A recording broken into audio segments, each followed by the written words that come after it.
আমার বাসায় 4-5টা ফলের গাছ আছে, তার মধ্যে এইটার নাম হচ্ছে নেকটারিন।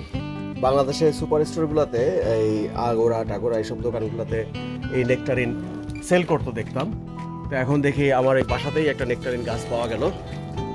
ফলগুলো খুব মিষ্টি হয়, একটু হালকা কষ্টা কষ্টা মিষ্টি হয়। তো আমার বাসায় আর যে গাছগুলো আছে, লেবু গাছ, তারপর একটা মালটা গাছ, তারপর ওইটার নাম হচ্ছে মালবেরি, অনেকটা বাংলাদেশে যে তুতে ফল হয় সেই তুতে ফলের মতো। আর এটা হচ্ছে ফিগ। ফিগ হচ্ছে এক ধরনের ডুমুর, ওই যে যেটাকে আত্তিন আর জৈতুন বলে না, সেই তিন। এই তিনটাও খুব মিষ্টি হয় পাকলে। তো কয়েকটা ধরছে, গাছটা ছোট, পাকলে খাওয়া যাবে। নেকটারিনগুলো মোটামুটি সাইজে চলে আসছে। এখন এটা এই দেখতেছেন যে নেটের মতো, এই নেটটা দেওয়া হয় যাতে পাখিতে নেকটারিন না খায় আর কি।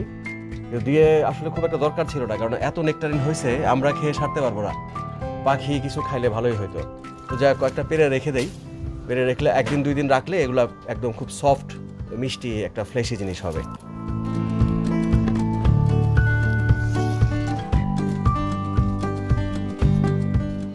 অ্যাডিলেডে আছেন, সবাইকে আমার বাসায় নেকটারিনের দাওয়াত, আইসেন, নেকটারিন খেয়ে নেকটারিন নিয়েও যেতে পারবেন।